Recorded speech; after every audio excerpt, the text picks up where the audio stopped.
Bismillahirrahmanirrahim. Assalamualaikum warahmatullahi wabarakatuh.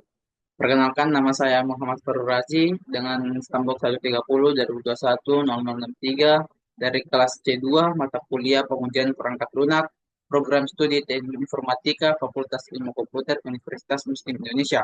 Di sini saya akan menjelaskan terkait dengan tugas satu mata kuliah pengujian perangkat lunak, yaitu tentang pengembangan perangkat lunak. Adapun studi kasus aplikasi saya yaitu sebuah VN atau Vlog Now Editor. VN adalah singkatan dari Vlog Now atau sebuah aplikasi editor video populer yang dirancang untuk perangkat seluler, Android maupun iOS. Aplikasi ini banyak digunakan untuk membuat dan mengedit video pendek, khususnya untuk media sosial seperti YouTube, Instagram, TikTok, dan lainnya. Adapun pembahasan yang pertama yaitu buatlah pengukuran perangkat lunak secara metode direct atau indirect. Yang kedua, bagaimana menentukan kualitas perangkat lunak berdasarkan kontrol kualitas, jaminan kualitas, dan biaya kualitas. Yang pertama yaitu pengukuran perangkat lunak dengan metode direct dan indirect. Untuk pengukuran langsung atau direct, yang pertama itu jumlah baris kode. Eh, Jumlah baris kode ini adalah pengukuran langsung dari jumlah baris kode yang ditulis dalam aplikasi. Semakin banyak baris kode, maka semakin besar kemungkinan pula aplikasi tersebut kompleks. Pengukuran ini berguna untuk melihat seberapa besar aplikasi yang dikembangkan. Yang kedua, waktu pengembangan mengukur berapa lama waktu yang dibutuhkan tim pengembang untuk menyelesaikan proyek. Waktu ini biasanya dihitung dari awal perencanaan hingga aplikasi itu selesai dan siap untuk digunakan. Pengukuran ini berguna untuk mengevaluasi efisiensi proses pengembangan. Dan yang ketiga itu jumlah fitur yang dikembangkan. Ini adalah jumlah total fitur atau fungsi yang disediakan oleh aplikasi VN. Misalnya itu fitur untuk membuat pilihan dalam cerita, fitur penyimpanan otomatis, dan fitur tampilan galeri gambar.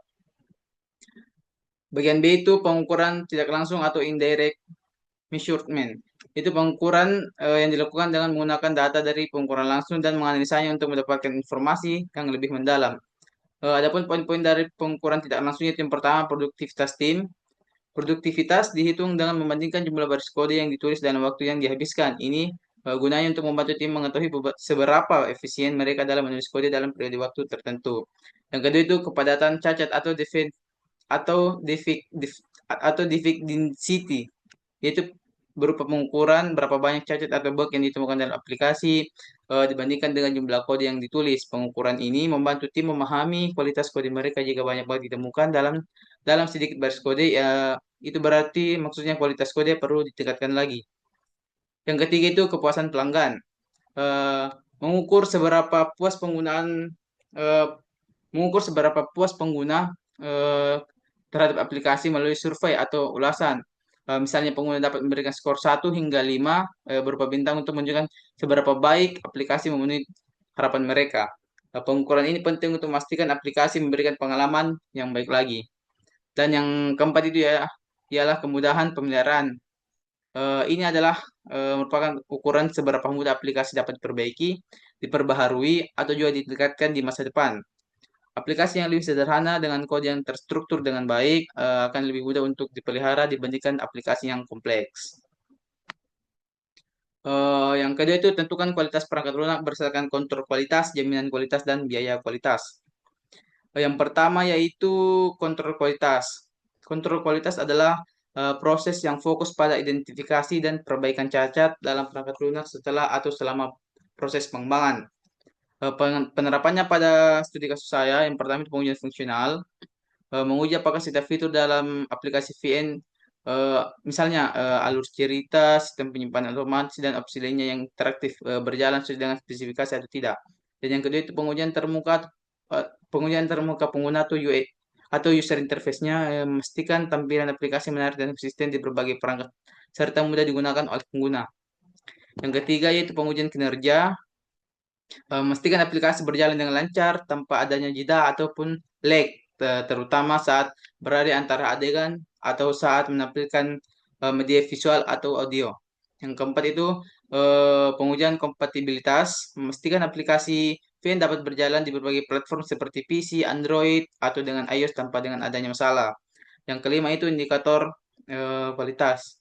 Jumlah bug yang ditemukan selama pengujian, presentasi fitur yang berhasil lulus pengujian tanpa revisi, waktu rata-rata yang diperlukan untuk memperbaiki bug. Adapun contoh, misalnya ditemukan 20 bug dalam setiap pengujian awal dengan 90% fitur berfungsi sesuai harapan tanpa revisi. Dan yang kedua itu adalah jaminan kualitas. Jaminan kualitas adalah proses yang berfokus pada pencegahan cacat selama pengembangan perangkat lunak dan dengan memastikan bahwa seluruh proses pengembangan sesuai dengan standar dan pedoman yang telah ditentukan. Penerapannya pada aplikasi saya itu yang pertama standar pengkodean. Menggunakan standar pengkodean yang konsisten untuk meningkatkan keterbacaan kode dan mengurangi potensial kesalahan. Yang kedua pengawasan proses. Melakukan tinjauan kode atau kode review secara berkala untuk memastikan tidak ada kesalahan logika atau implementasi yang dapat menimbulkan bug di kemudian harinya. Yang, yang ketiga itu manajemen konfigurasi itu berupa mengelola versi aplikasi yang baik agar perubahan kode dan fitur baru tidak merusak fungsi yang sudah ada sebelumnya. Yang keempat, pelatihan tim. Memberikan pelatihan kepada pengembang dan penguji untuk meningkatkan keterampilan mereka dalam menulis kode yang berkualitas dan mendeteksi cacat lebih dini. Yang kelima, indikator kualitas. Kepatuhan terhadap standar pengembangan, jumlah temuan dari tinjauan kode, efektivitas proses pencegahan bug selama tahap pengujian. Contohnya, selama tinjauan kode ditemukan 10 potensi kesalahan logika yang berhasil diperbaiki sebelum masuk pada tahap pengujian. Dan yang bagian terakhir itu ada biaya kualitas. Biaya kualitas adalah total biaya yang dikeluarkan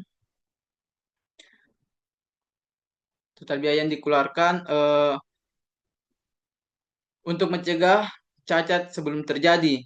Contoh, pelatihan pengembangan dan standar pengkodean, investasi investasi dalam alat otomatisasi pengujian atau pengelolaan versi kode. Misalnya 10 juta untuk pelatihan dan alat.